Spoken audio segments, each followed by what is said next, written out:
Magandang umaga po sa lahat. Yung una po ako, may nauna kasing nag-file ng impeachment against Bongbong Marcos. Ngayon, hindi tinanggap ng SecGen. Ano po nangyari doon? Yun po yung may gusto nyo pa sabihin. Okay. Merong dalawa o tatlong impeachment i-file against BBM. From the start, sinabi ko na sa mga nagtanong, okay, include me in your plan, kahit may sasabihin ako, hindi naman ako inimita, but anyway, ito ang point ko. Walang tayong tao sa Committee on Justice. You need one member sa Committee on Justice to deliberate. Because pag magsalita ako doon, babanat ako na hindi ako Committee on Justice, baka ma-out of order ako. Isang tanong lang ng presiding officer, are you a member of the Committee on Justice? Stop talking ka na. Pag sinabing, i-check na. Second, do we have the numbers pagdating sa House? Can we get one-third vote? Wala. Alam nyo naman, we were not born yesterday that the main purpose of one or two or three of that is to file an impeachment para wala nang ma-file within 1 year.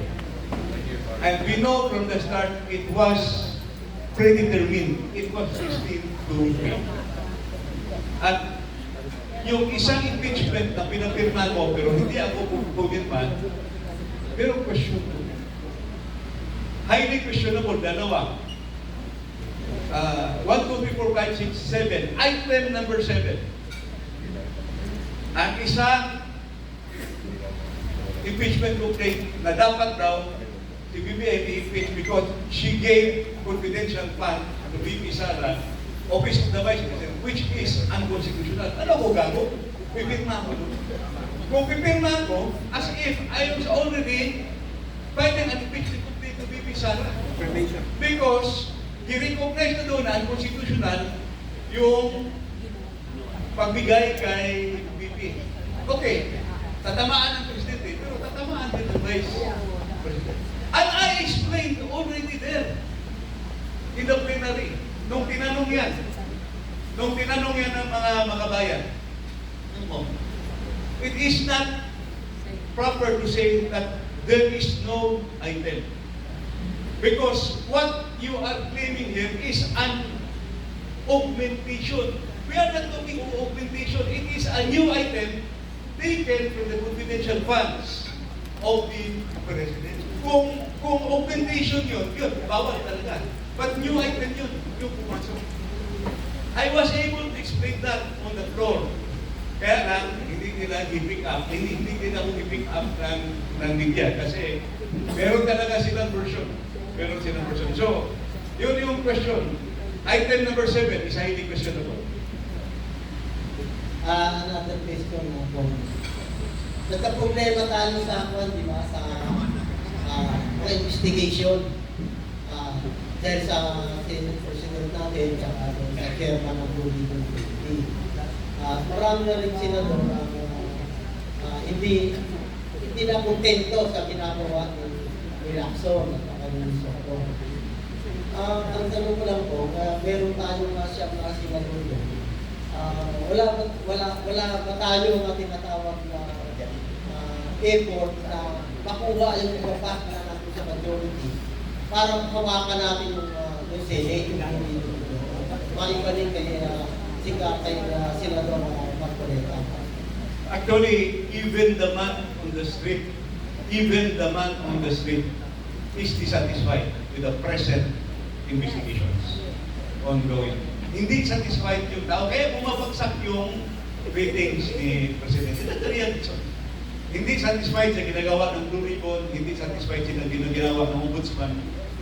Imagine nyo, doon nag-iimbestiga sa Davao, nandito naman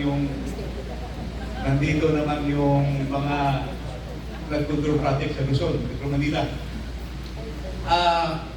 It is really a matter that belongs to the Senate.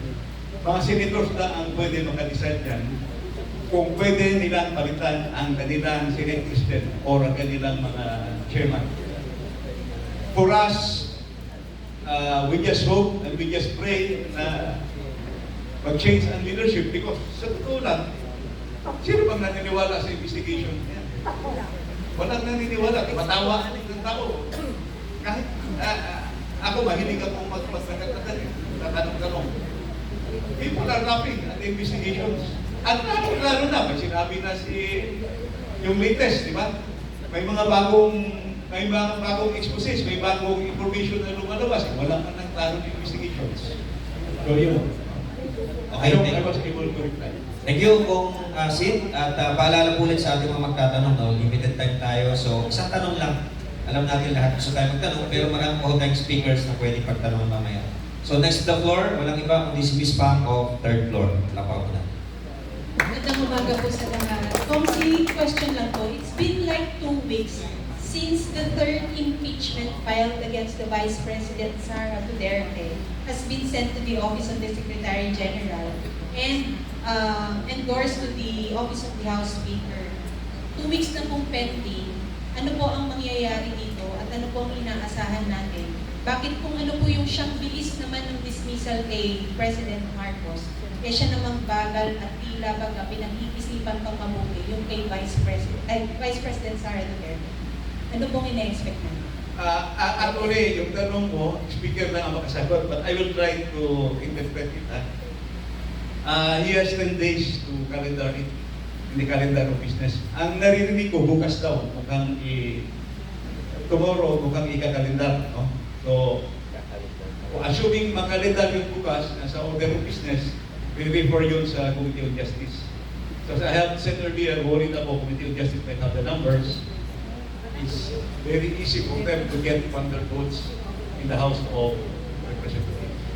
But let us be vigilant. Let us be watchful. Yung mga pumirma, katulad nung ginawa last time, yung lahat ng pumirma, ipasa-pasa na natin. Let those constituents of them know na pumirma yung kanilang congressman or representative.